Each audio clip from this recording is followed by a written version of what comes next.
Assalamualaikum warahmatullahi wabarakatuh. Perkenalkan, nama saya Rafita Prasianingsih dengan NIM 2200266061. Di sini saya akan menjelaskan tentang keunikan bahasa Al-Quran. Yang pertama adalah apa sih Al-Quran dan linguistik itu? Nah, dapat kita ketahui bahwa Al-Quran adalah wahyu Allah berbahasa Arab yang penuh keindahan dan juga makna. Sedangkan linguistik adalah ilmu yang mempelajari struktur dan fungsi bahasa. Maka dari itu, hubungan Al-Quran dan linguistik itu sangat erat, karena Al-Quran diturunkan dalam bahasa Arab yang memiliki struktur dan keindahan bahasa yang tinggi.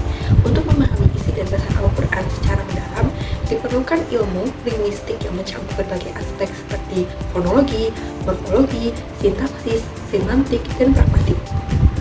Ilmu-ilmu ini membantu menafsirkan makna, struktur kalimat, serta konteks penggunaan bahasa dalam ayat-ayat Al-Quran.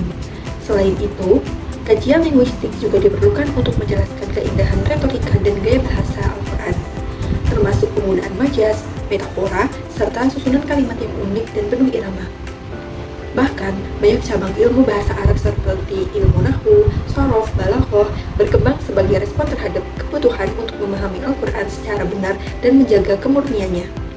Di era modern, pendekatan linguistik kontemporer seperti analisis wacana dan semiotika juga digunakan untuk mengkaji Al-Quran sebagai teks ilahi yang kaya makna dan terstruktur.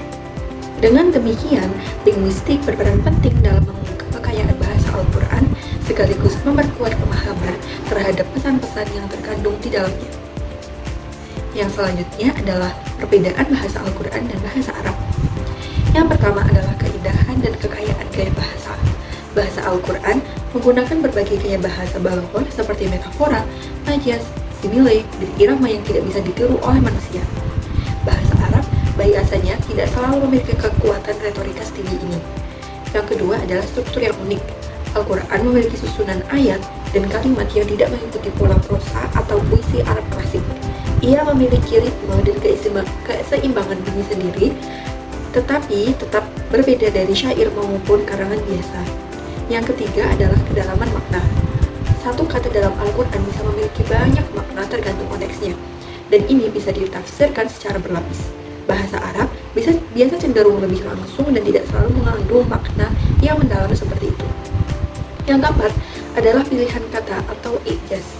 Tiap kata dalam Al-Quran dipilih dengan sangat tepat sesuai dengan makna dan dampaknya.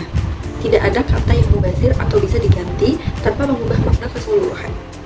Yang selanjutnya adalah perbedaan bahasa Al-Quran dan juga bahasa lainnya.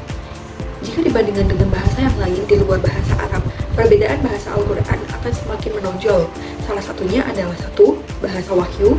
Al-Quran bukan hanya teks sastra, melainkan firman Tuhan, yang artinya bahasa yang digunakan bukan sekedar ekspresi manusia, tetapi memiliki dimensi ketuhanan yang tidak bisa disamai oleh bahasa buatan manusia manapun. Yang kedua adalah pengaruh spiritual dan psikologis. Bahasa Al-Quran memiliki daya pengaruh yang kuat terhadap hati pendengarnya, bahkan bagi yang tidak mengerti isinya. Bahasa lain mungkin bisa menyentuh emosi, tetapi tidak dengan kekuatan spiritual seperti Al-Quran. Yang ketiga adalah ketelitian dan konsistensi. Dalam Al-Quran, tidak ada kontradiksi walaupun topik dan ayat-ayatnya sangat beragam.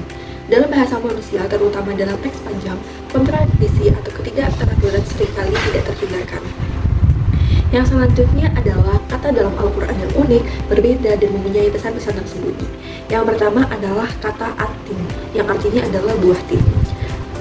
Kata ini ditemukan dalam surat Tin ayat 1 yang berbunyi wat-tini wa-zaitun, yang artinya demi buah tin dan buah zaitun.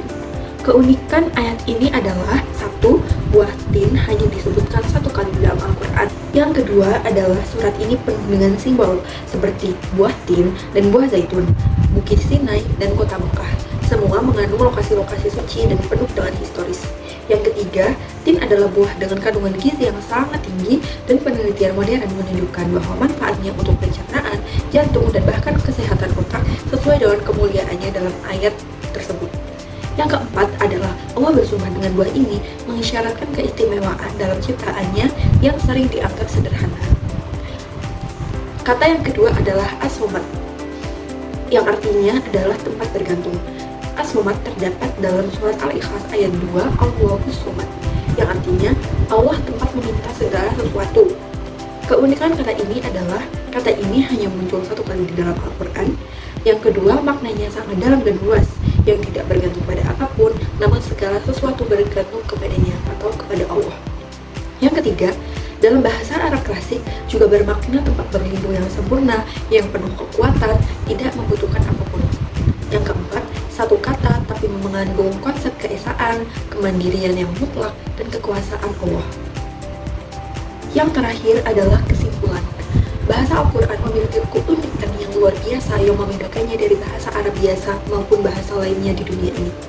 Keindahan retorika, struktur kalimat yang unik, kedalaman makna, serta ketetapan pilihan kata menjadikan Al-Quran sebagai teks yang tak tertandingi. Hubungan erat antara Al-Quran dan ilmu linguistik menunjukkan pentingnya pendekatan ilmiah dalam memahami pesan ilahi secara mendalam. Bahasa Al-Quran bukan hanya sebagai sarana komunikasi, melainkan juga sebagai wahyu Allah yang memiliki kekuatan spiritual dan psikologis yang mendalam. Contoh-contoh kata seperti atid dan as-somat memperlihatkan betapa satu kata dalam Al-Quran dapat mengandung makna simbolis dan teologis yang sangat luas.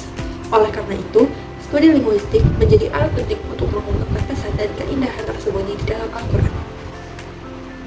Sekian dari saya, kurang lebihnya mohon maaf. Wassalamualaikum warahmatullahi wabarakatuh.